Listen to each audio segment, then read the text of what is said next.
वाढदिवस सुद्धा आहे आणि आपण इथे भव्य चिकित्सा शिबिरचं आयोजन सुद्धा केलं. अशा प्रकारचा प्रतिसाद लोकांकडून द्यावा.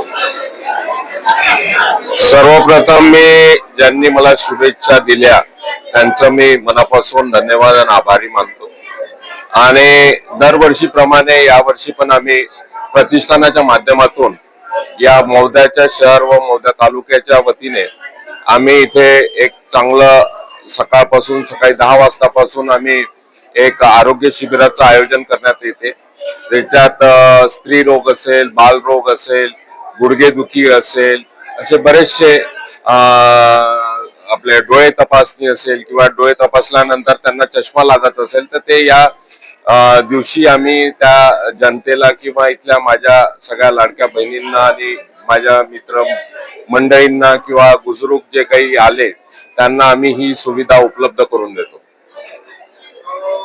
आपण नुसतं सामाजिक कार्यकर्ता नाही तर लोकांसाठी सुद्धा एक आव्हान केलेलं आहे. आपण कशा प्रकारच्या विकासाचे कार्याची नवीन प्रतिक्रिया आहे. आता मी इथे मौद्याच्या नगरपंचायतचा अध्यक्ष या मौद्याच्या जनतेने मला निवडून दिला. आता विकास कामं हे तर सातत्याने होत राहतात, पण त्याच्या सोबत पण आपण आरोग्याकडे लक्ष दिलं पाहिजे. कारण ह्या जनतेचं जे प्रेम आहे याला आपल्याला त्यांना आरोग्य सुदृढ राहण्यासाठी ज्या काही इथे आरोग्याच्या माध्यमातून आम्ही ज्या काही सुविधा उपलब्ध करून देतो तेही महत्वाचं आहे. कारण तेही आपली जनता मायबाप आहे.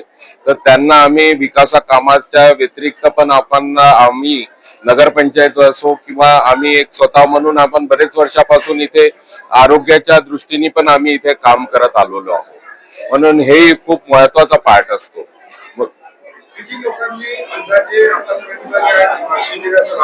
कमीत कमी सकाळपासून आतापर्यंत 1000-1500 लोकांनी इथे शिबिरात भाग घेतला आणि कमीत कमी 600 ते 700 वडीलधारी मंडळी असेल, युवा मित्र असेल, महिला भगिनी असेल, डोळे तपासून 750 आताही तुम्ही पाहिलं असेल का आताही चालूच आहे.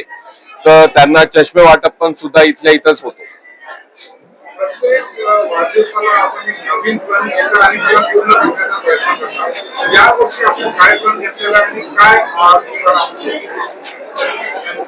दरवर्षी वाढदिवसाला आपण कसं आहे ज्या समाजात राहतो त्या समाजाला देणं पण राहते आणि जे आता आजपर्यंत ज्यांनी माझ्यावर प्रेम केलं त्या जनतेला त्यांच्या सगळ्या दुःखात किंवा सुखात आपण सहभागी राहिलं पाहिजे.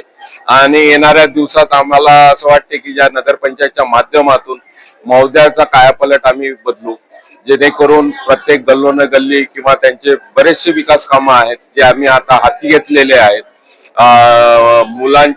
मुलांसाठी सुख सुविधा असेल, त्यांचे खेळाचे मैदान असेल, रस्ते आहे, बरेच गोष्टी आहेत जेणेकरून आम्ही त्याच्यावर आता पुढच्या येणाऱ्या काळात आम्ही पूर्ण करू.